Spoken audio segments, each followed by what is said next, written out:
Start interviewing just because it'll take me a minute to also set it up. Perfect. Okay, lovely. Right. Whew. All right. 1, 2, 3. Hello, how are you today? Good. Good, good. Okay, so I've just got a couple of questions for you today. I think first I'm going to start off just more introduction, general for you. Could you introduce yourself briefly, please? Jim Bland, owner of Plan 9. This is my name. Call me what I've been doing all these years. What else do you need to know? Yeah, that's perfectly fine. Could you give a small history of Plan 9 from its founding to where it stands today? It doesn't have to be super detailed, but just general. A couple of friends. I've met with a friend. Both of us have been talking about starting a store. I've been working for other people for a number of years before that. So we put our best, whatever part of our collection we could give up, and a little bit of our tax return money. Started in a little space just here on Cary Street. And so over the years, we started growing. We grew from one space to another. We were on our 5th location in Carytown. Right. Each one of the previous ones was growing, but we've been there like 11 years, now 17 years. Now in a space we've been in about 13 years, which was a downsize, and then after the last change. We grew up and down, but took more employees and all that kind of stuff over those years. I brought on my partner after the first maybe about 10 years, so it's been me as primary owner. Yeah. Gotcha. Well, thank you. What role does music play in your life in terms of your occupation as the owner of Plan 9? And what role does music play in your life outside of the sector? Is it similar or different? It's similar. I've been pretty consumed with music ever since I got into this, and I got into it because I was so much into music, not because I had a business sense or mind. I had to learn the hard way for all of that. So, I see my favorite thing is live music. I see concerts 1 to 2 times a week on the average, sometimes more, sometimes just once. But I'm really involved with music all the time. I'm a big consumer of music as well. So it's very much tied to my life. Definitely. So next question was, what is your musical background, whether that was playing music or attending concerts? But I guess I'll specify that question more since we did just bring it up. What concerts the most recently have you been to in Richmond, I guess? Or outside Richmond? Let's see. Just recently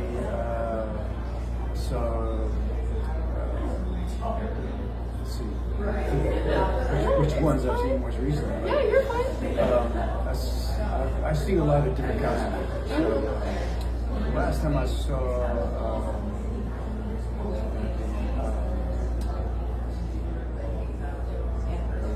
Lemon Twigs at they were kind of a power pop band. And I saw Miramar with the Symphony. They do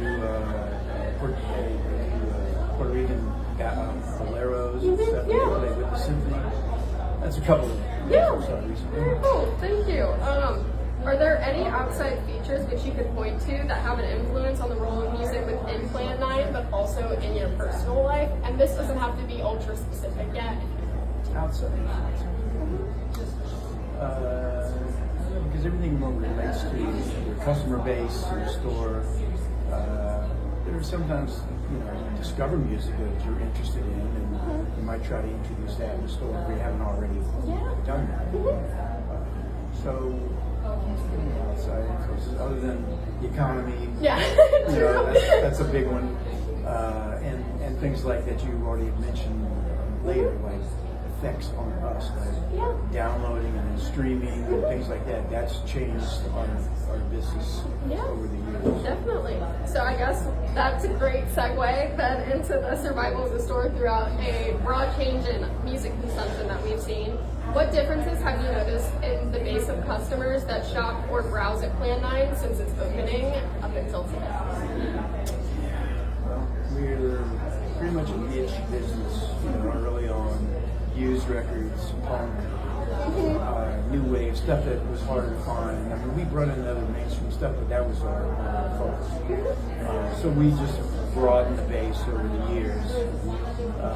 But the change in the music industry and the consumption of music has been a big factor for all stores, from big boxes to individual record stores. So the first major hit to this, otherwise we just grew organically as one by one. We carried more pop, more jazz, more international music, and so on as we grew over the years.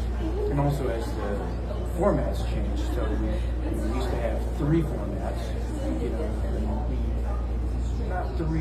Two when we first opened, which was just vinyl and cassettes. Yes. So it evolved into CDs, and then CDs pretty much took over when we just pushed away LPs, and there were no more LPs. But Napster came, which was with the really illegal downloading. We would just pull this stuff off, file sharing. That had a major impact on our store because it was mostly college age students doing it. And you can understand why, but they were all into that new way to own music. But the artists were left out of that equation until much later. But that did affect a lot of our stores where that group was just not buying as much music, and our focus demographic was college age students. Right. Especially the young people too. Yeah. So, and around that time, we had multiple stores. So we had to start closing some stores as well. We just could not survive on just certain niche stuff or just used, or we would have to downsize accordingly. So, and then a number of years after that, and a decade ago, we started having streaming. Yeah. That has a big effect, and it has a lasting effect. So that's where we are now. We've already been through the worst of that part. Exactly. And the recovery of that is, a lot of those demographics have either said, I do want to own some stuff that I like to listen to, and I have favorite artists and so forth. So that's affected that as well. We still have a lot of people who buy from our distributor. We compete with our distributors and the artists as well as just other record stores. Definitely. It's all been a more difficult environment too. Yeah. But the embrace of vinyl in the late 2000s really had an impact, and it's lifted the music industry. Now we're in the phase of, okay, that's aged pretty well now. It's 15 years or so. We're starting to see records, the prices going up and up, and it's not really inflation. It's greed, I would say, or interest in making money while you still have that form from the major label distributors, especially. Not so much independent guys or people, artists selling us their stuff directly. It's more about the big guys and their hold on so many records, so many contracts, and we see that it's artificially price increases, which I think, your demographic, I was like, $40 for a single record. It's getting a little high. So that's our concern right now. Yeah, 100%. Thank you so much. That was a great answer. How does having a staff that are not only lovers of music themselves, but also have great knowledge about the music within Plan 9 improve the experience of the customers that are shopping within the store? I think it's a big factor. It's a really big factor. We like to have that diversity of interests in our store. We have guys who are players and play in bands. We have guys who are DJs, and we just have consumers like myself and others who just love what they love. And it's pretty diverse, and I think we have a lot of really great conversations with our customers and suggestions, or if they ask about stuff, we say, well, you need to talk to that person. So that's it really is a pretty strong factor. So if you compare that with other stores that are of our ilk, that's the way we do business best, and it's certainly much better than just walking into a big box and there's nobody there. Definitely. And there was this one comparison that I saw too, where it's easy to be able to look up a song that you want to see, but it kind of takes the love out of being able to find and the excitement of it, actually being able to go into a store, have someone help you, and then tell you things maybe you didn't know about. Yeah. So yeah, definitely tied in with what I've been reading about it for sure. And then do you think that your staff is probably the most significant just survival aspect of Plan 9 that you have outside of yourself? Yeah, I mean, they play a big factor, Yeah. an important factor. At least there's that, where you have things like the inflationary, the cost of producing vinyl and the sales of vinyl, and our product mix, all of that sort of stuff. And outside factors like inflation that affects people who just don't have much of a budget to drop on music. But I know, from my growing up, that it was a big part of my life, and I know it's a big part of a lot of other people's lives as well. Yeah, definitely. Thank you. So you make sacrifices so you can still. Yeah, exactly. The next question I was going to ask kind of tied into what the question I asked before was, which was just how did the age of streaming impact Plan 9? So you answered that for me. That's perfect. How have the genres of music changed that you have a majority of selection within your store since its opening? More directly, have you had to specifically change the type of music sold in store in order to boost its popularity? And I guess, is there like a main majority genre that you hold at this point? Oh yeah, still it's rock, pop in general. Yeah. So which could incorporate pop Americana, or contemporary R&B and hip hop stuff. Yeah. So, but the popular music broadly is the dominant thing in our store. It's just rarely offering as wide a selection as we can. But each other of these genres get much smaller because we just don't necessarily have the market for it. And with vinyl, we have to be cautious about what we stock and what we bring in because we can't sell it. We have to keep marking it down, giving it away, whatever, because it's non-returnable. We don't get we can take a lot more chances when it is. Like on a CD, at least a percentage of our CDs, like a bookstore, we'll be able to send them back if you can't sell them. Yeah. You can send some of it back, you get some credit, at least so you can rotate your stock. Vinyl is a different form of rotation. So that's a factor for us as well. Perfect. How is the stock of the store then generally selected? Is that majority through you, or is it through like? We have buyers. Yeah. I do much less than I have some input on buying. Yeah. But we have other, from our staff does the buying, and base it on our sales, base it on our main clientele, which might be different than somebody else's. So, I've talked to some guys in some of our conversations. They are very much niche oriented. So they might do a lot of, a lot of jazz. They might do a lot of metal, or whatever. But they're smaller, focused stores. Yeah. We're trying to be a broader store. So we have to decide, do we have the clientele for this piece or that piece? Yeah. So we have to just make a call, and then sometimes we'll push the envelope and say, let's give this a try. Sometimes we go, wow, it's too expensive, and it's really kind of out there in terms of our clientele's interest, so we might hold back. Yeah, just like a whole cost-benefit analysis sort of thing going on there. On the fly. Exactly. Right. And then Plan 9 is a very proud supporter of local artists and their performances. How has this deep connection of Plan 9 to the community further festered the survival of the store as well as its popularity in Richmond? I think it's, I always felt like as a business guy, I needed to be supportive of our community first and foremost. If we're making donations and making stuff, it's community first. I have some interest in other things globally, but particularly interested in music and supporting local artists, giving them the best price we can in the store, carrying their stuff on consignment, having in-store performances. Yes. And we love doing that, and I think that's part of the reason why people do, tend to come to us. Yeah. Maybe more favorable to us because of that tie we have with musicians. A lot of us have a lot of ties and friends in the music community, and because that's my life as well. Exactly, because I did see as well that y'all are a big supporter of the Folk Fest too, and that's just like primary. That's Richmond, like in a whole Richmond music scene. That festival is just it's the crown jewel of it is. the Richmond Festival. It's my favorite. So diverse. exposed to really interesting music from all over the globe. It's just a great thing we have going on.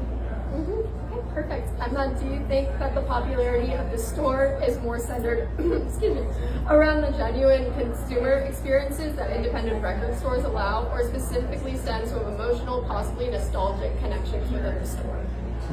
A little bit of all of that. Yeah. I mean, it is, we have a lot of new customers, new young customers, who we want to embrace them as potential new customers as well. So if it's, the Swifties or others who are developing whatever that pop genres and the various color vinyl and all, we want to support that, embrace that, but also want to, open people's ears to other types of music and other interests and that sort of thing. So it's probably, and everybody, like you said, from my experience as a young person buying music and yours and so forth, it's like you want to go where that music is. Yeah. And you, especially if you find an independent store that supports you. So there's an emotion.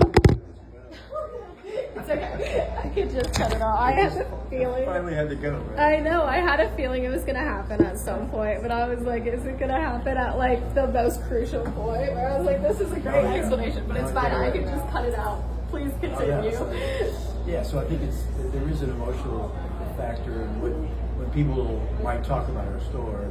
It's like I have feelings about stores I went to, where I bought certain records for the first time.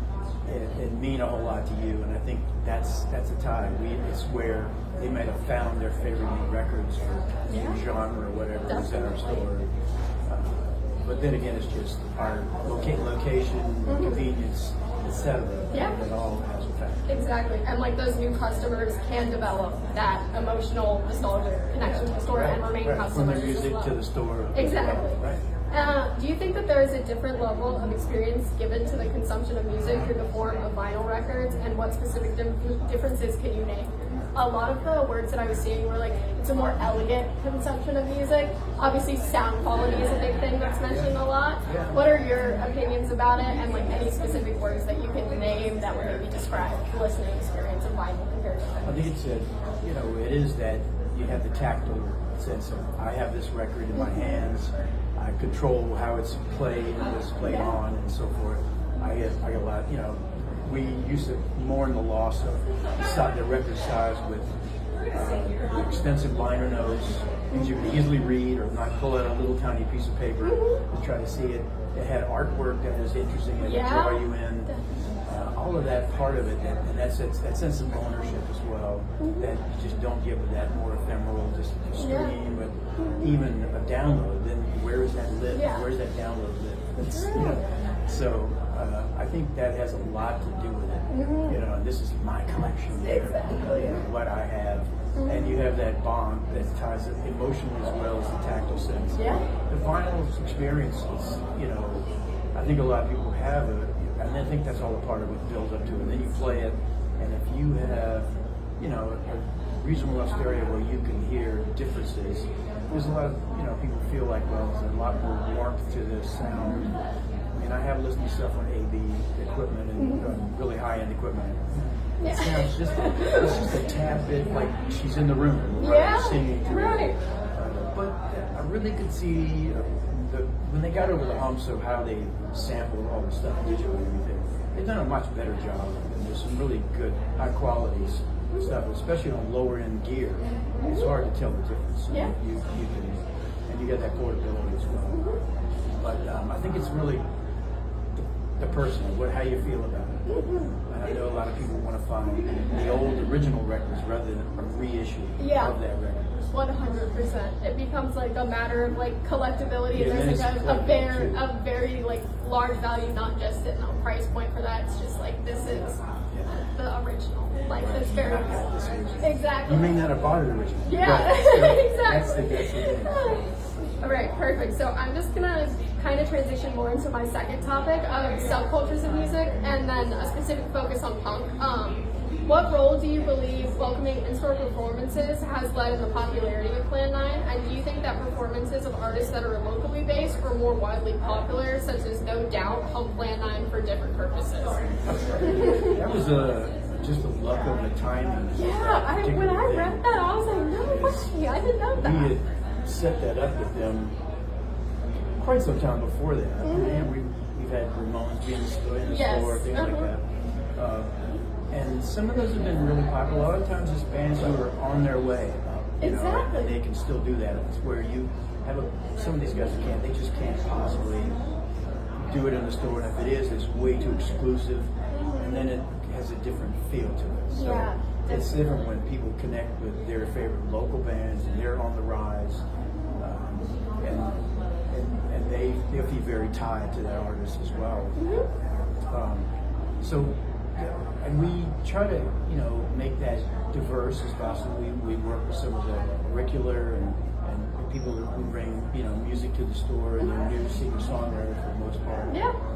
But we've had some new, couple bands play as well as some local jazz bands that play and guys that kind of stretch those boundaries between jazz and international. So that's the kind of thing we really enjoy having in the store, and I personally enjoy it. Yeah. So it's it has it's diverse feel. So I think that does help us again that ties to the music community. And people will say, well, the first time I saw this band was in the store. It might be unusual because we have a lot of venues here in town that can offer different styles and are open to new music. So I think we were lucky in that way. Yeah. How important are these social hubs in general with the survival of the store? And do you think that they are social hubs in general? Yeah, I don't know about say it's a social hub. Yeah. There is that. You see what bands come out for what people come out for different bands. Yeah. Whether it's social, whether it's the genre of music. Yeah. I'd say that's the first driver is the genre of music. And maybe somebody that's just LGBTQ, etc. That said, this is my people and that kind of thing. That's viable as well. But it's also somebody who wants to come out for music maybe a little more challenging, or maybe that's just it's just a good punk band or a good singer-songwriter. Yeah. And that's who they find. Okay, perfect. And one of the interesting points of subculture that I noticed within just some slight research and some prior knowledge as well is the prevalence of punk rock music in Richmond. One source even calling it the underground of the Confederate capital. I also saw that you were able to achieve a performance by the Ramones at the VCU Franklin Gym. Often defined by survival of the individual, or in other words, independence, do you believe that Plan 9 has a role within this subculture? To flip around, what role does culture have in the founding and survival of Plan 9 itself, too? As things evolve,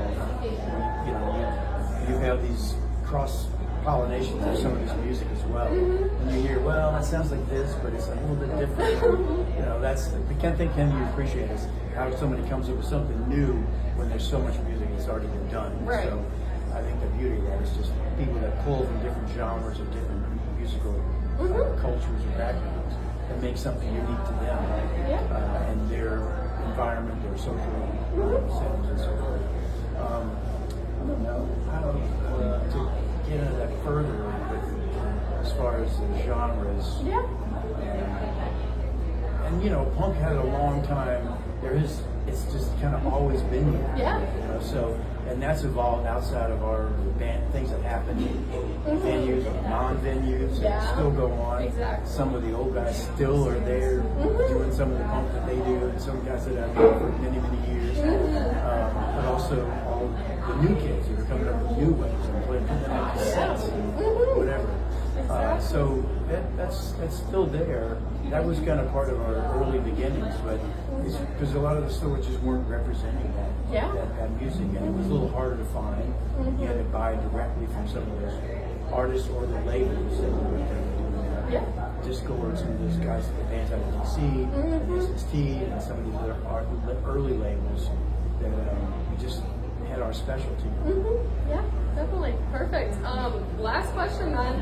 Are there any other subcultures or cultures of music in general that you would point to that have had more of an influence in punk, or would you say it's kind of just a combination of all of them? Yeah, I can't think of something that's a genre that influences that. It's often just a way to express I'm not in those groups. Yeah, I'm in my own exactly, group. You know, exactly. So, and when they do that, they might build a following. There's some that pull, pretty well, maybe unintentionally, just find these music, and then you can hear a little bit of punk, a little bit of pop. Yeah. Some people are doing this contemporary, but they're reaching back into the 80s now, so or even the 90s, and that's 20 years hence. Exactly. So that's a hard one. I just see that it's a convergence, Definitely. Yeah. rather than a pure, cultural form. I feel like the pure forms of music kind of disappear after the first person introduces it or names it. I like there's no way that it can survive because there's so many outside influences, personal influences that go into music. Yeah. I mean, you might find somebody who wants to throw back and do that kind of a style. Yeah. But that's fair game as well. Exactly. And then, was there anything else that you wanted to add that you think that I missed? Probably the thing we just touched on a little bit which was definitely impacted our store, our business in those early years as we grew, and then we couldn't grow anymore because we had outside influences of, competition within the recorded music industry. So it became with the streaming, the downloading, etc.